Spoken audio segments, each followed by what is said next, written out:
Les vélos Kuota sont fiers de vous présenter cet épisode de Dans la roue du Tour.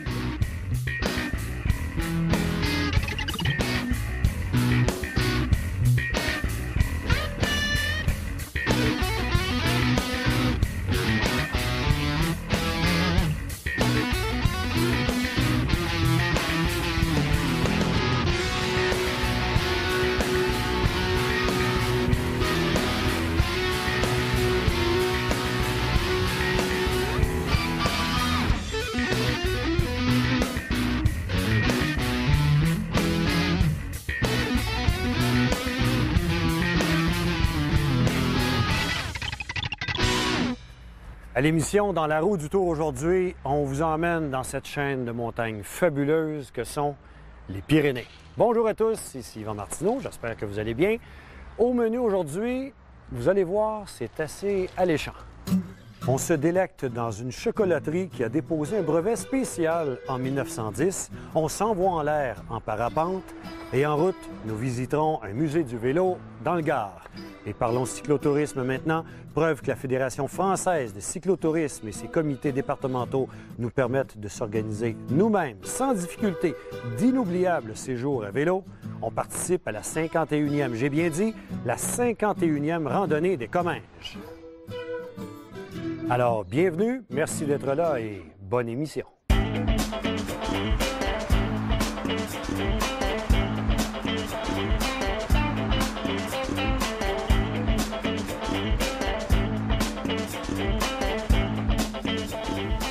La France est réputée pour mille et une choses, notamment pour la qualité de son réseau autoroutier.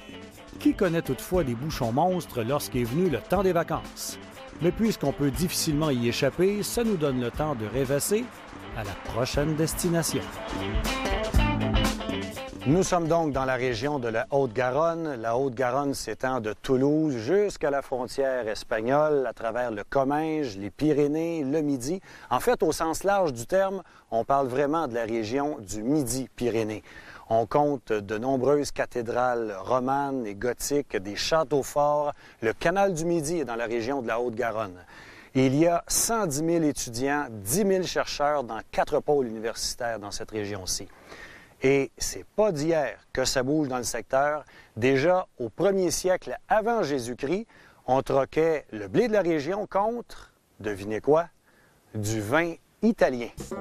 Ah oui, au Berlin.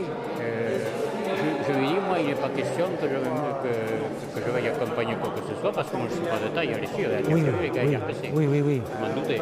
Et alors, je l'ai renvoyé. On roule avec plusieurs clubs différents. Alors, on vous donne Je l'ai déjà. carte que vous saurez tamponner, vous voyez. Il y a déjà un tampon pour le départ. Pour le départ. Il y aura un tampon À Jusée d'Iso. Là où on vous donnera à manger, on vous mettra aussi un tampon. Et vous aurez ici, une fois que vous serez passé en Espagne, Oui. vous aurez le long de la route une magnifique bande sur laquelle vous pourrez rouler tranquille sans que les voitures vous importunent. D'accord. Salut Jeannot, comment tu vas? Justement, on vient de parler de... Tiens, comment tu vas? Bonjour. Eh, bonjour. Ça va, jeune homme? Tu reviens cette année? Ah, ça me fait plaisir. Hein. Ah oui. Comment allez-vous? Mais très bien, merci. Et Alors, vous? merci de votre accueil. Mais avec plaisir. Hein. Là, écoutez bien celle-là. Vous êtes membre du club depuis quelle année? Eh bien, le club, il a été fondé, je crois, en 1960, mon cher. le 13 ou le 14 janvier 60. Mais voilà. vous êtes entré quand? Eh bien, moi, je suis rentré avec le futur club en 59. Expliquez-nous, qu'est-ce qui nous attend aujourd'hui? Eh bien, cette année, vous allez avoir au programme des pardons de Gourdin. Vous allez suivre les petites routes qui sont fléchées à travers la campagne commingeoise. Et vous allez aborder les premières difficultés par un petit col. Tout simple, tout doux, le col de la Unterred. Ça veut dire la fontaine froide. Voilà, vous allez tourner sur Barbazan, vous allez aller sur Barbazan, aller dans le pays de Sauveterre de Comminges, on est toujours dans le Comminges, hein. Et ensuite vous allez attaquer le petit col qui s'appelle le Pas du Boucher, à 608 mètres. Et ensuite vous allez tomber sur le lac de Saint-Pé-d'Ardé, le village de Saint-Pé. Antichamp de Frontigny, vous avez un panorama magnifique sur le massif des Crabioules, le col des Arts, et ensuite, à Jusé d'Iso, arrêt casse-croûte pour tout le monde. Donc, c'est pas chronométré, on prend notre temps. Non, ça, le cyclotourisme, la randonnée comège, c'est une épreuve faite pour tout le monde. Il y a donc 3 parcours. Un parcours de 70 km, un parcours de 90 km, un parcours de 140 km. Voilà. Parfait. Bon, ouais, c'est Allez. parti. C'est canadien, ça, non? Kyota, c'est des vélos italiens. C'est des vélos haut de gamme qu'on a au Canada, dont on est assez fiers. Le pédalier est bien. Je suis content de rouler avec ça, en tout cas. Ah ouais, c'est... Hey, j'adore votre accent. Ah ouais? Et je vais être pris pour passer la journée avec vous. On parle plat. Nous, on parle en On chantal. n'a pas d'accent, Ici, on parle en chantal. Vous savez comment vous dites ça? Nous parlons en chantal ici. En chantant? En chantant, oui. Ah, ok, Oui. en chantagne. En chantagne. Putain. Putain. Bon, il faut y aller. Oui, Il faut y aller alors. tranquille. On y va. Grâce au Tour de France, les gens du monde entier ont appris à connaître des régions comme celle-ci, la Haute-Garonne, le Comminges, les Pyrénées. Les vacanciers viennent de partout, pas nécessairement pour faire de la bicyclette, mais probablement en raison du vélo. Le Tour de France a contribué au développement du tourisme plus que toutes les brochures publicitaires. Si le col de Manté que nous franchirons plus tard aujourd'hui ou le Tourmalet des Hautes-Pyrénées voisines sont passés à la postérité, c'est au vélo qu'ils le doivent.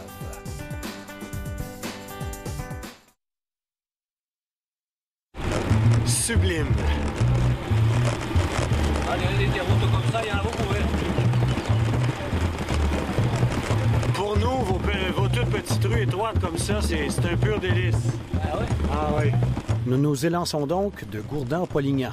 Ici, dans le Comminges, un secteur du département de la Haute-Garonne et ancienne province de la Gascogne, nous sommes au milieu de la chaîne pyrénéenne, à mi-chemin entre l'Atlantique et la Méditerranée.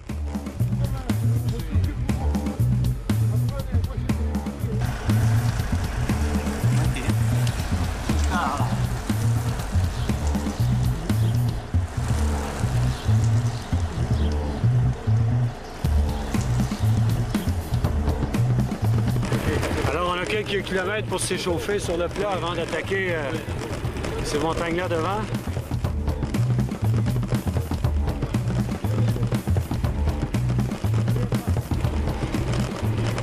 Pour cette randonnée, ce sont des départs libres. À votre guise, entre 7 et 9. Et là, chacun part à son rythme. Après seulement 7 km, nous arrivons à Ardiège pour une première montée de 2 km et seulement 45 mètres de dénivelé. On est dans le premier col, celui de Huntared.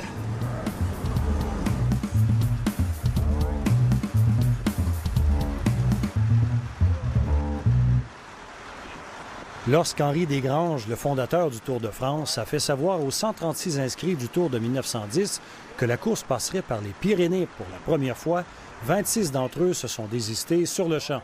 Jusque-là, ce qu'on surnomme aussi la Petite Reine n'avait fait qu'une incursion dans les montagnes, soit dans les Vosges et dans le massif de la Chartreuse. Montagne ou pas, de toute façon, les abandons ont toujours été nombreux tant l'épreuve sollicite sévèrement les organismes. Vous êtes là? OK.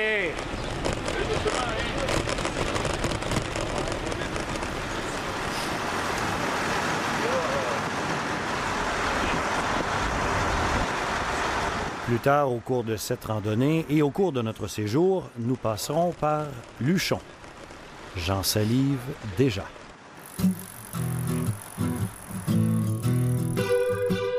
La beauté de la chose quand on est friand de plein air, d'aventure, de vélo, c'est qu'on en dépense des calories et qu'on peut donc s'offrir en toute liberté de conscience des gâteries. Là, je vous dis ça comme ça. Il y a à Bagnères de Luchon une chocolaterie. Mais alors là, une chocolaterie fondée en 1897 par un pharmacien. Ça, c'est l'âme de la chocolaterie parce que c'est vraiment avec ce cuiseur que Ludovic Dardenne, Pasteur et Paul Sabatier ont mis en place ce brevet. Hein, ça, c'est vraiment le cuiseur. Il marche toujours aujourd'hui. Nous, on se sert beaucoup plus de l'autre, mais quand l'autre est en révision, on remet en marche celui-ci. Hein. Attendez, vous êtes en train de me dire Ça, c'était là à l'origine en 1897. Ouais, totalement. Ouais, Et vous me dites que vous vous en servez encore? totalement. Il y a quand même un brevet qui couvre cette cuisson, hein, puisque la majorité des gens pensent que le chocolat est cuit. Hein, sauf que le chocolat, c'est pas cuit, c'est fondu, mais c'est pas cuit. Donc là, on monte quand même à 180 degrés. Mais après, quand même, il ne faut pas oublier que derrière, on a des secrets de fabrication. On ne peut fabriquer, même si on connaissait le brevet, on ne pourrait fabriquer du chocolat derrière. Du chocolat tel qu'on sait le fabriquer dans l'industrie aujourd'hui. Très loin.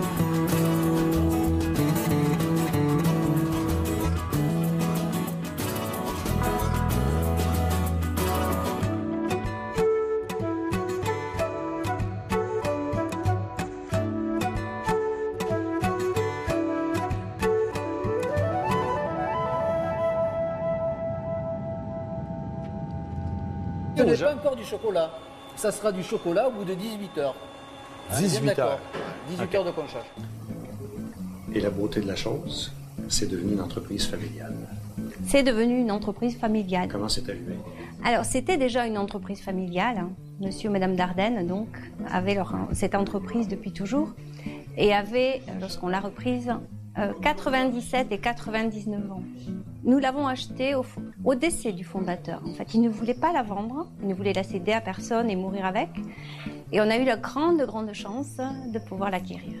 Voilà. Donc, quand il est décédé, on a demandé, et nous avons passé ensemble un contrat moral, uniquement un contrat moral, de continuer les produits tels que les faisait Monsieur et Madame Dardenne, depuis un siècle. Les hasards font bien les choses. Vous avez décidé... C'est un choc de carrière qui vous a amené à prendre possession de la chocolaterie. Un choc de carrière, effectivement. Et d'agréable, c'est que mon mari, qui s'occupe de la production, a peaufiné tout ça, est entré dans la biochimie du chocolat. Et moi, en quelque sorte, je continue à faire ce que je faisais, à le faire encore mieux, en m'occupant de toute la distribution. Et notre choix, c'était de profiter de cet environnement merveilleux, ici sur les Pyrénées, de profiter de notre famille et en même temps d'avoir un métier intéressant. Vous faisiez quoi avant? Moi, j'étais conseiller financier dans une banque. Et votre mari? Avait un hôtel-restaurant et s'occupait de séminaires sportifs. Belle entreprise familiale, donc. Je pense que c'est une réussite. En tout cas, c'est une très belle aventure. Merveilleux.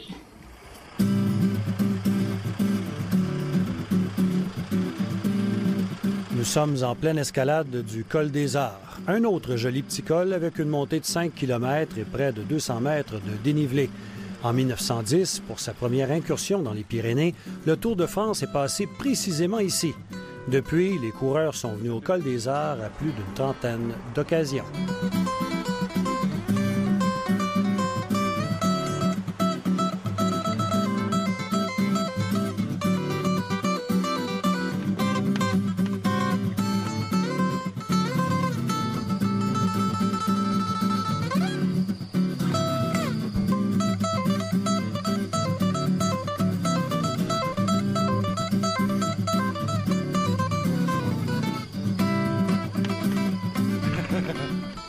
Vous roulez dans un club habituellement? Oui. Oui? Ouais.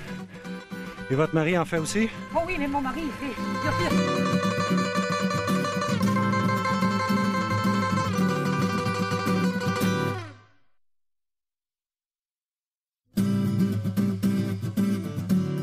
Après 36 km de vélo au cœur de décors verdoyants, nous atteignons le premier ravitaillement de cette 51e randonnée cyclotouriste du Comminges en Midi-Pyrénées. La bonne humeur est au rendez-vous. Une randonnée réussie, c'est aussi le travail des bénévoles, des gens serviables. Ça, c'est le fun. T'as repéré l'entrée, Regardez, vous allez vous jaser, là. Qu'est-ce que vous aimez de cette randonnée du Comminges?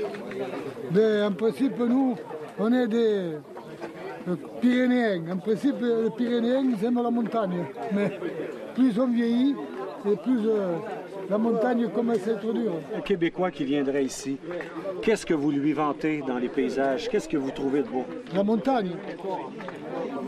Ça, c'est le Cachir. Là, vous avez le Cachir. Et dans l'organisation, qu'est-ce qui vous charme? Ah, c'est comme ça. Oui, l'ambiance? Oui. L'ambiance et la gentillesse. Vous êtes ému, c'est quoi? C'est l'amitié? Voilà, c'est ça. L'amitié. C'est vrai qu'à 68 ans, avoir des amis comme ça, avoir la santé pour pouvoir partager des belles expériences comme ça, c'est merveilleux, il faut l'avouer. En plus, on a une belle journée, Oui. magnifique, parce que ici, quand il fait des orages, attention, ça peut être vilain dans la montagne. Marie-Thérèse, c'est pas n'importe qui. Marie-Thérèse fait Paris-Brest à vélo. Mais là, vous êtes de la région. Parlez-moi de vos coups de cœur de cette randonnée-ci. Mais mon coup de cœur, c'est parce que je connais très bien les gens qui l'organisent. Je suis très amie avec les gens de Gourdin-Polignac. Et ils sont gentils? Très gentils. OK. Donc déjà, par rapport à ça, je participe à la randonnée. Et si quelqu'un du Québec veut venir faire cette randonnée-là, ou du Canada, Oui. la beauté du parcours, c'est quoi? Les cols sont accessibles? Ah oui, très accessible.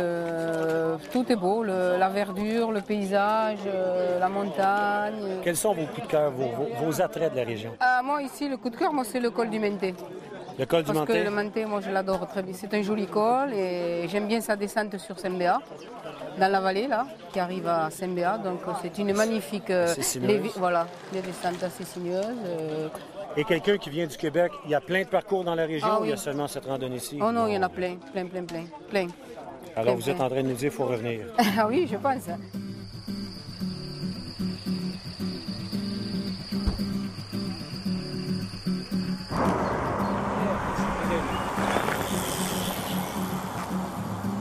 On fait partie du paysage. On est dans sa chaleur, on est dans le vent. Et la montagne qui est devant, ben, faut la monter. Elle est là, elle sème un doute. J'étais frisé comme un mouton. Une Valentine. La veille, le tout petit coton. Bon, ça va. Merci de connaître. Vous êtes un bon chanteur, vous. On va pas chanter autant que ça va monter. À bicyclette, on s'en allait de bon matin. Ça c'est Yves Montand qui chantait ça. Oui, Yves Montand.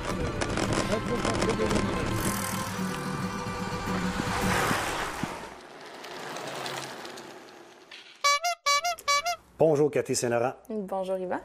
Cathy, t'es une ex-coureuse, j'aime le vélo. On a toujours quelqu'un dans notre entourage, un neveu, une nièce, une tante, un oncle, un ami, qui nous appelle pour dire « Bon, je veux changer mon vélo, là, ça fait 30 ans que j'ai le vieux dans le garage, là. Qu'est-ce que je devrais choisir? » Mais la réponse n'est pas tout à fait aussi simple. Bien, pour les gens vraiment là, qui utilisent, qui veulent commencer à faire du vélo de route, c'est intéressant d'avoir un vélo de route. Davantage qu'un vélo de montagne. Davantage qu'un vélo de montagne, parce qu'un vélo de montagne, le rendement n'est pas le même sur la route. Donc, on gaspille beaucoup plus d'énergie. C'est ça. Donc, un vélo de route, quand on veut en faire, ça vaut la peine. Puis même, quitte à réviser le budget à la hausse, parce que ça vaut la peine de s'équiper d'un bon vélo. La différence est vraiment là. Donc, avec un vélo de route aussi, c'est que souvent, on va rencontrer des gens qui font un peu plus de vélo. Si on veut se joindre à un club cycliste ou un club cyclotouriste, ça va être beaucoup plus facile pour nous, moins stressant. C'est ça. On va moins sentir qu'on n'arrive pas à suivre la cadence. C'est un beau sport, le vélo. C'est un sport aussi qui nous permet de rencontrer des gens. Puis c'est un sport qui nous permet, dans le fond, c'est un sport qu'on peut faire, on peut pratiquer facilement tous les jours. Il y a des gens qui font des voyages, mais pas nécessairement chargés. Donc, à ce moment-là, ils peuvent y aller avec le vélo de route. Ils peuvent y aller avec le vélo de route. Ils vont en Europe, par exemple, puis qu'ils reviennent toujours au même endroit le soir. Ils n'ont pas besoin de transporter leur sacoche. Ils vont pouvoir bénéficier beaucoup d'un vélo de route parce qu'avec un vélo de route, on a du feeling, on donne un coup de pédale, puis on a l'impression que ça avance vraiment. C'est nerveux. C'est ça la différence, c'est nerveux. On peut s'amuser à descendre des cols en Europe, là, et vraiment là, aller chercher le plein potentiel du vélo avec un vélo de route. Merci beaucoup, Cathy. Ça fait plaisir, Yvan. Unis par la même passion, la camaraderie s'installe rapidement. Je roule avec un monsieur de 68 ans qui a fait le championnat de France. Je suis là derrière, 73 ans. Là. 73 ans derrière, merveilleux. Il est plus costaud que moi. Hein. Alors, vous montrez comment il faut faire pour monter des cols. Il faut choper les castagnes aussi.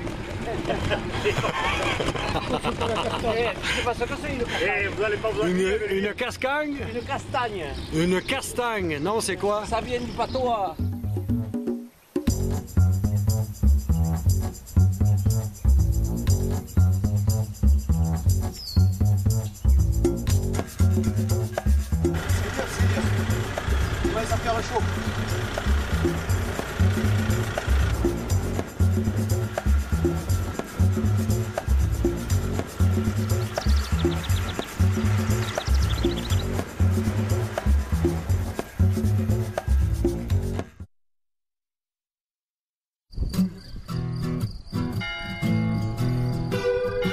voici à Arbas, un tout petit village peu connu. Pourquoi? Parce que les routes qui montent vers toutes les montagnes environnantes sont sans issue.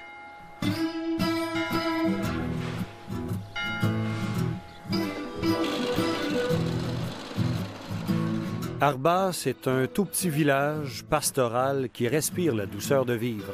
Tout autour, on a un camailleux de verre. Et en plein cœur de ce tout petit hameau, regardez-moi ça, une carte des sentiers de vélo de montagne de la région. On peut partir facilement d'un endroit, aller coucher à un autre, à un autre, à un autre. Écoutez, vous pouvez passer une semaine ici. Il y a même des endroits où vous avez accès au télésiège des stations de ski pour la descente seulement. Il y a des campings, de l'hébergement. Petit coin de paradis. Et pourquoi est-ce qu'on vient à Arbas? Pour le parapente. Le parapente est un sport qui est pratiqué dans plusieurs endroits dans les Pyrénées.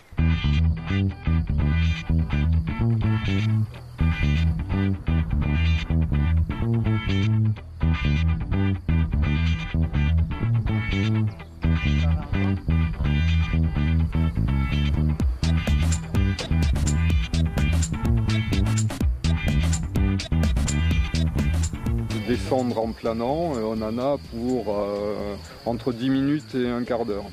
Et c'est exactement le temps qu'il faut pour descendre par la route aussi. Donc, par contre, si on a la chance d'avoir une ascendance qui nous remonte, dans laquelle on peut spiraler pour gagner de l'altitude et se promener, à ce moment-là, oui. Mais on ne peut pas le garantir à 100%.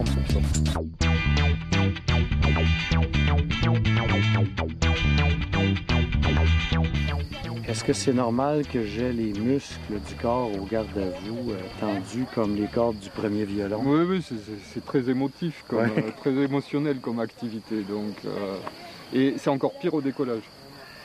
Ah. Quand on arrive au décollage, en général, le passager est très tendu. Bien que j'ai déjà vécu l'expérience, je suis nerveux.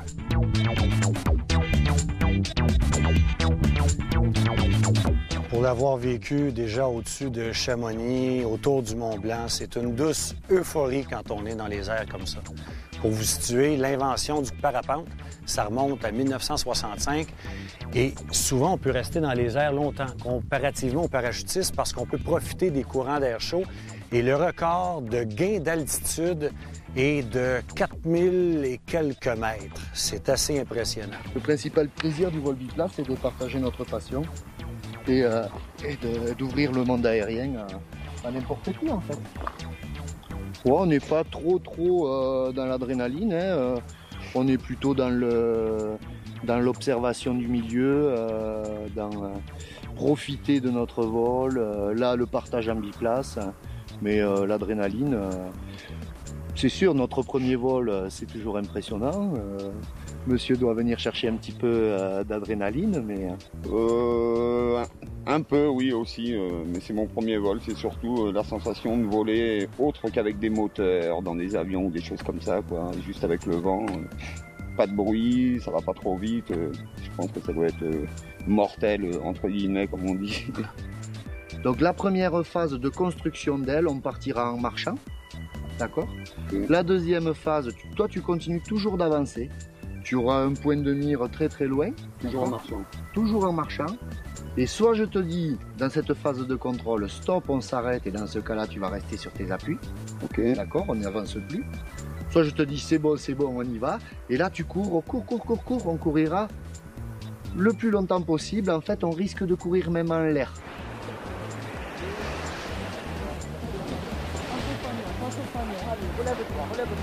Allez, on avance encore. Allez, on court.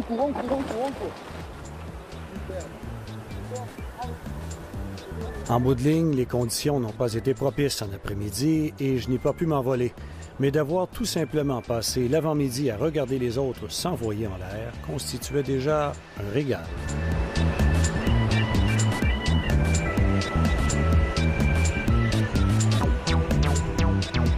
Excellent, incroyable. Le vent, on le sent bien, quoi. Comme je dis, c'était mon premier vol, mais j'en ai pris plein la vue et on sent bien l'importance du vent, quoi. Quand il y en a dans la voile, on l'entend, il fait du bruit, quoi. Mais sinon, après, voler avec le silence, là, incroyable.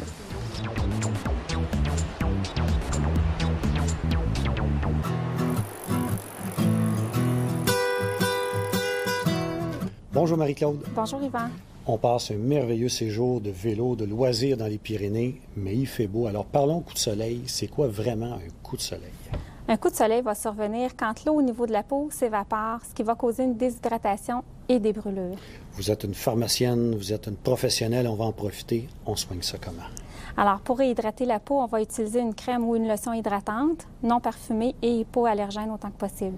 Et si, malheureusement, il est trop tard, on fait quoi? Alors, on va éviter de s'exposer au soleil durant quelques jours. On peut appliquer des compresses d'eau froide, prendre des bains d'eau tiède et bien s'hydrater, évidemment. Avez-vous des produits à nous recommander ou des trucs? Bien, pour soulager la douleur, on peut toujours utiliser de l'acétaminophène. Il faut faire attention au dosage chez les enfants. Et on peut appliquer de l'hydrocortisone aux endroits où est-ce qu'on a des démangeaisons ou des picotements. Merci beaucoup pour ces bons conseils qui nous font déjà beaucoup de bien. Merci. Merci.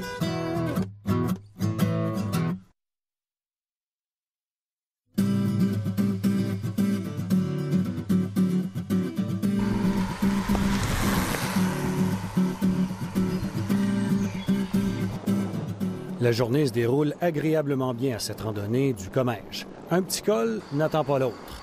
Dans les descentes des cols, des arbres et de buis resplandants, on a pu s'empêcher de songer à l'une des grandes tragédies du Tour de France qui s'est déroulée à quelques kilomètres d'ici le 18 juillet 1995.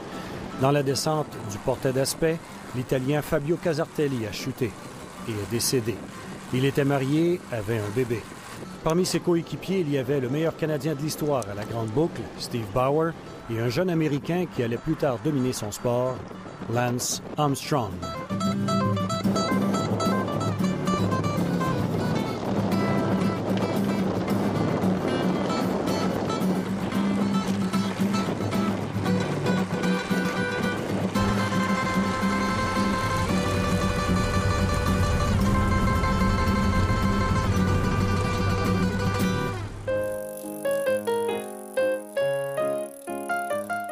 Dieu sait que les amateurs de vélo, on est souvent de véritables passionnés et pas à peu près. Alors, si vous arrivez d'Avignon ou de Marseille sur la route des Pyrénées, je vous propose un détour qui en vaut vraiment la peine, le musée du vélo et de la moto de Domazan.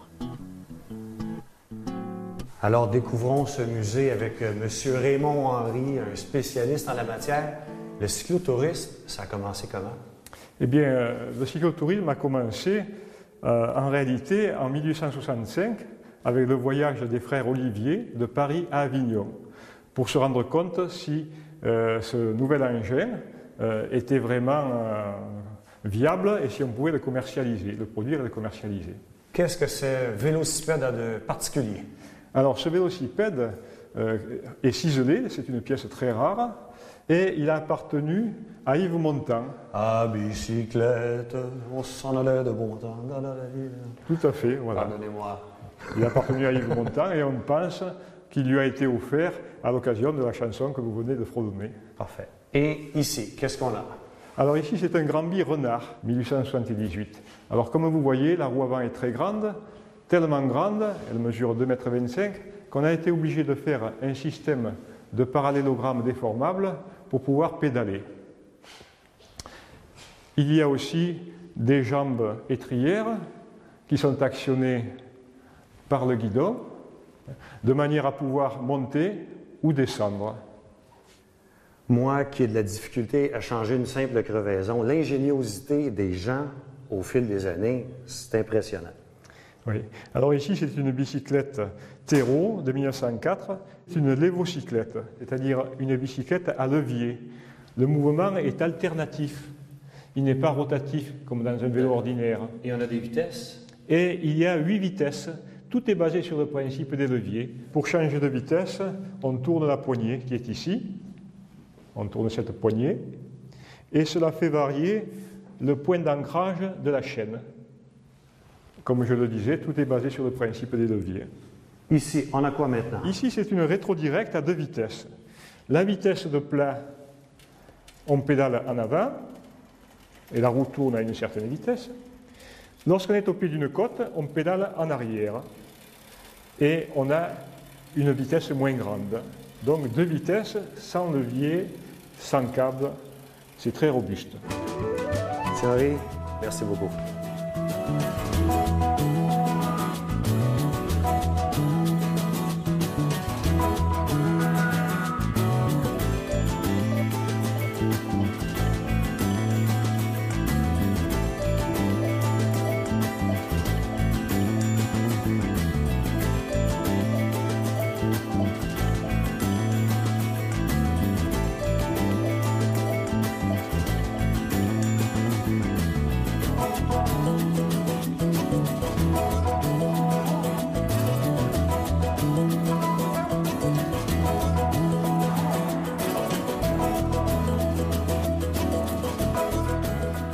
Une suggestion hôtelière, toujours dans la même région, l'auberge de Tavel. Il y a eu des passionnés d'archéologie qui ont fait des fouilles ici parce qu'à l'époque gallo-romaine, il y a eu une station thermale et plus tard, en 1572, grâce à Catherine de Médicis, c'est devenu un moulin pour presser l'huile d'olive.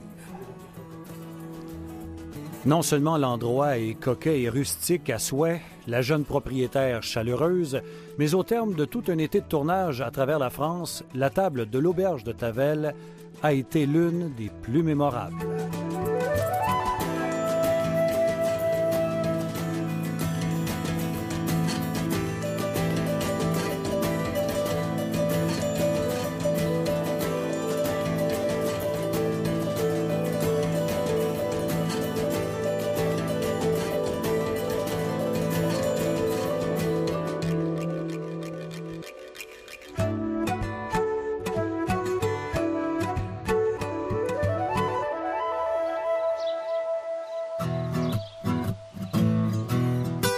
Sur des images de la 51e randonnée des Comminges, je vous fais d'autres suggestions pour du vélo dans la région.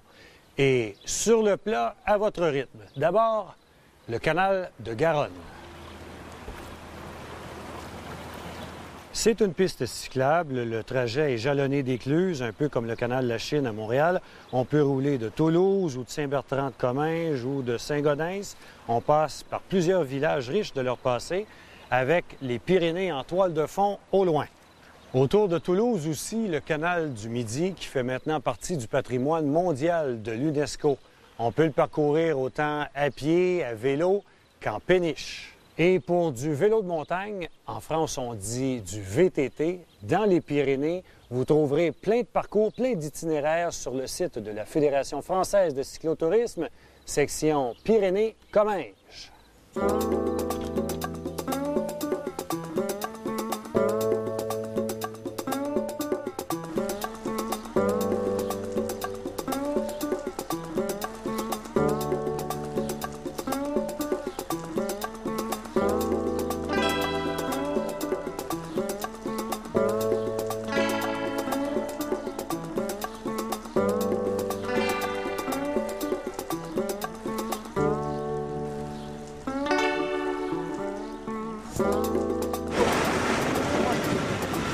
Là, ça va se corser. Au fond de moi, je le savais déjà, le Manté n'est sûrement pas l'un des cols très connus du Tour de France par hasard. 11 km de montée.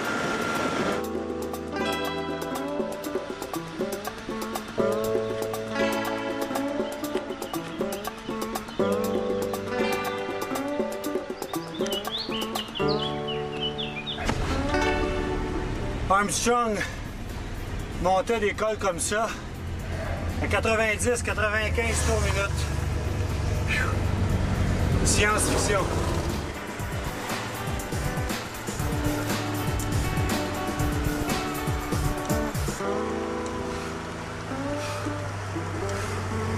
Quand la montagne montre ainsi ses vilains crocs aux coureurs, elle inspire une certaine jubilation aux grimpeurs et au contraire de la crainte aux non-grimpeurs. Le cyclotouriste, lui, devrait se contenter de pédaler une coche sous sa limite personnelle pour garder l'élément plaisir toujours bien en vue.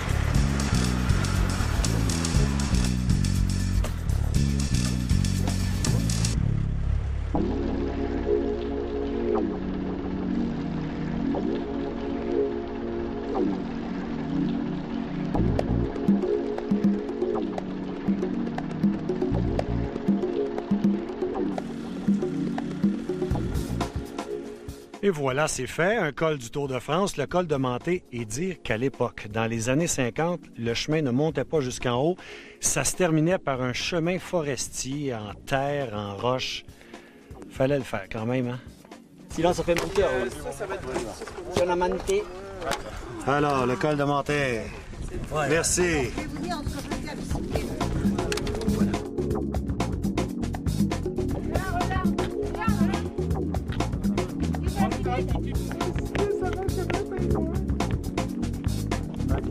Oui, c'est plus gros, mais...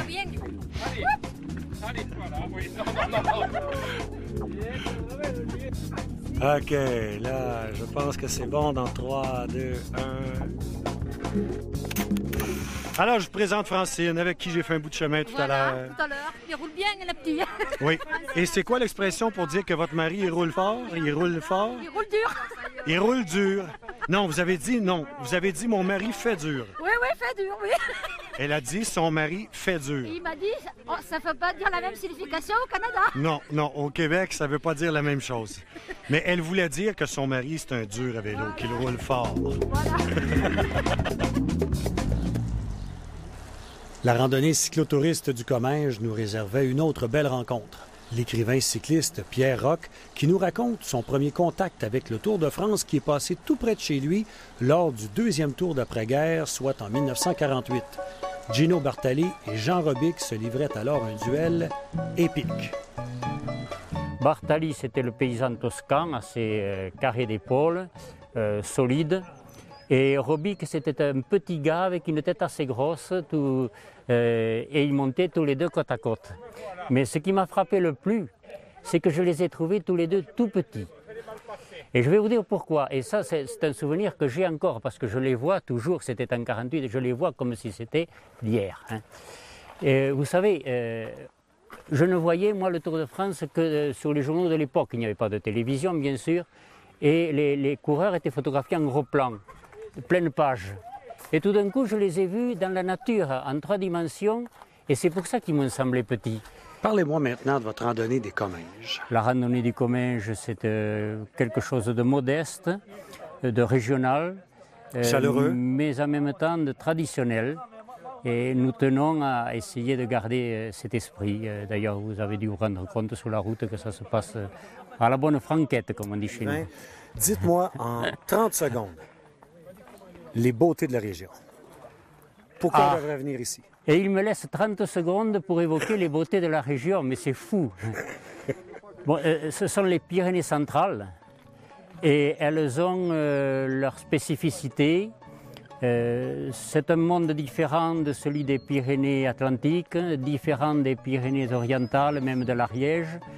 Et je suis très heureux de vivre ici. Monsieur Pierre Roch, un monument des Pyrénées, merci beaucoup. Avec grand plaisir.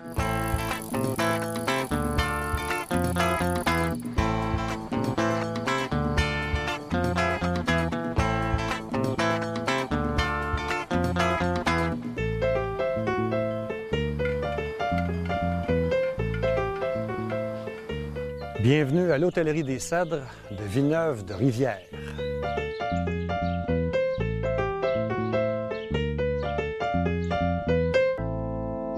L'Hôtellerie des Cèdres de Villeneuve-de-Rivière, ce n'est pas directement dans les montagnes, mais ça a l'avantage d'être au centre de la région, avec les Pyrénées au loin, en toile de fond. C'est un ancien château de 1333 offert à la belle-sœur de Louis XIV. C'est devenu un hôtel en 1957. Le site est calme, il y a des cèdres majestueux. Et voisin de l'Hôtellerie des Cèdres, l'église néo-romane à 3 nefs.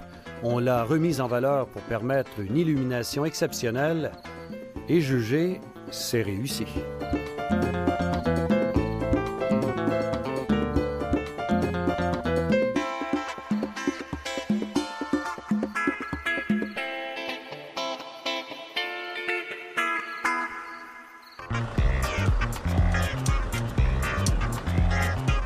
Ces cols que l'on grimpe patiemment, lacet par lacet, offrent généralement une double récompense au sommet.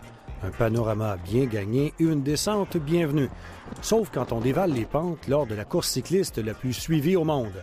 En 1971, alors qu'Eddie Merckx et Luis Ocana se livrent une dure bagarre, un orage survient. Dans un virage serré, Merckx passe dans les graviers et évite la chute, mais pas Ocana qui est gravement blessé. Ocana prendra sa revanche en dominant dans ce même col de Manté 2 ans plus tard pour remporter le Tour de France de 1973. Voilà. Je vous revois à 17h pour le pot de l'amitié. Où ça? Le pot de l'amitié à 17h, je vous revois là. On n'y va pas là. Non? Non. Vous rentrez directement à la maison? Oui, parce que cet abruti, il était mal. Ah, pauvre lui. Après le col de Manté, on roule sur le plat en direction de l'Espagne et du col du Portillon qui nous ramènera en France. On approche de l'Espagne.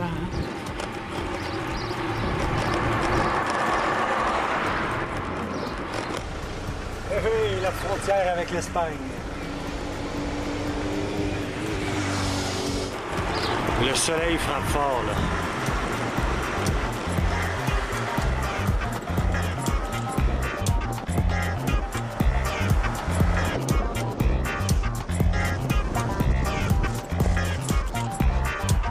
De façon poétique, je vous dirais, j'aimerais humer cet état de bonheur jusqu'à l'infini.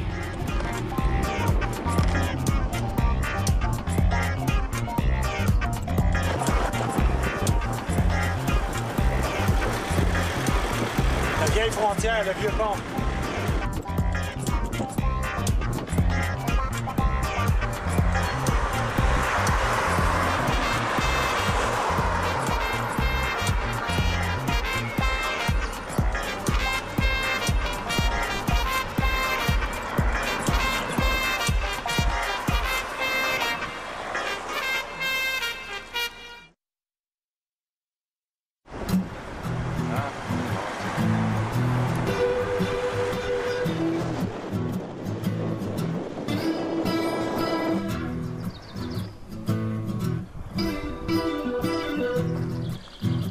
C'est fait. C'est dur, mais c'est le bonheur. Sont passés ici en occupant la tête Raymond Poulidor en 1964, Laurent Jalabert en 2001, Richard Virenque en 2003. Depuis le début des années 2000, en fait, le Tour de France franchit le portillon presque à chaque année, aux 2 ans, tout au plus. Par ce versant est, l'ascension s'étire sur 8 km à 7 %. Il est classé col de première catégorie.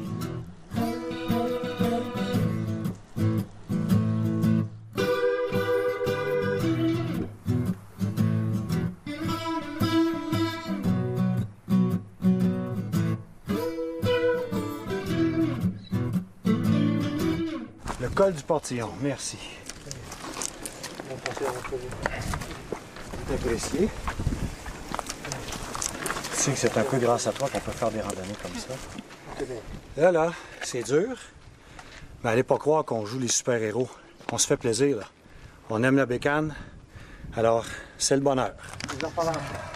Ouais. Merci. C'est vraiment précieux, nous, ici. Hein? Merci. Alors, autant dans le Manté, on pouvait se reposer dans les virages, ah ben là, que là, c'est le contraire. Les virages, ils sont mal dessinés, ouais. Ils sont encore plus pentus.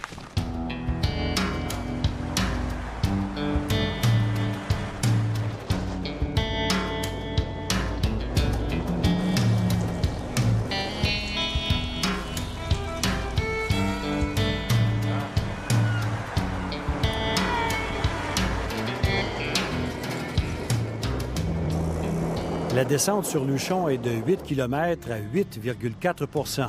Prudence requise dans les virages serrés, on prend facilement de la vitesse. Et voilà Luchon, dont l'histoire est liée à celle de la Petite Reine. Luchon, ou bannière de Luchon, a été pour la 20e fois ville-étape du Tour en 2006. Eddy Merckx, le plus grand cycliste de l'histoire, y est passé 4 fois avec le maillot jaune entre 1969 et le milieu des années 70, à l'époque donc de ses 5 victoires à la Grande Boucle. Bien avant le Tour de France et les stations de ski, Luchon était réputé pour ses eaux aux vertus bienfaitrices. Encore aujourd'hui, c'est une station thermale.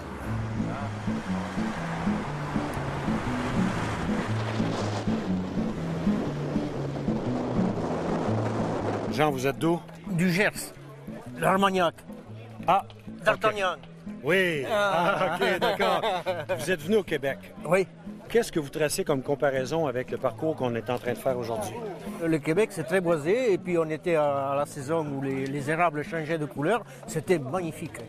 Aller en Espagne, est-ce que ça donne une petite touche exotique? Oui, par le Val d'Aran, et puis vous revenez par l'Andorre de l'autre côté, c'est beau, c'est très, très joli. Ben merci beaucoup. Je vous en prie. Et on a une consigne, il ne faut jamais me dépasser.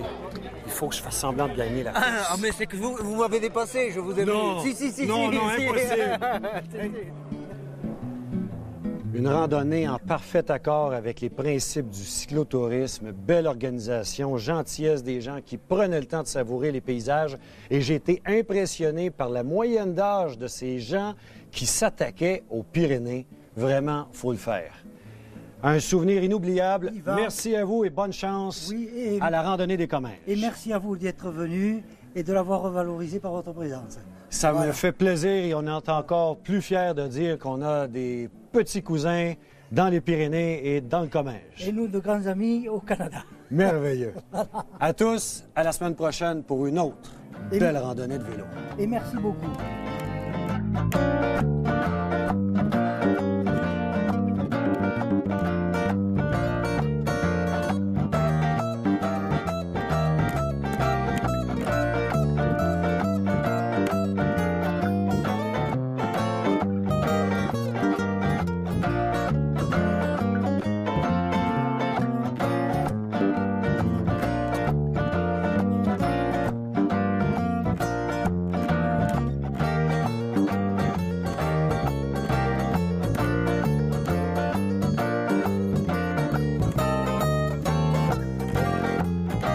Cet épisode de Dans la roue du Tour vous a été présenté par les vélos Kuota.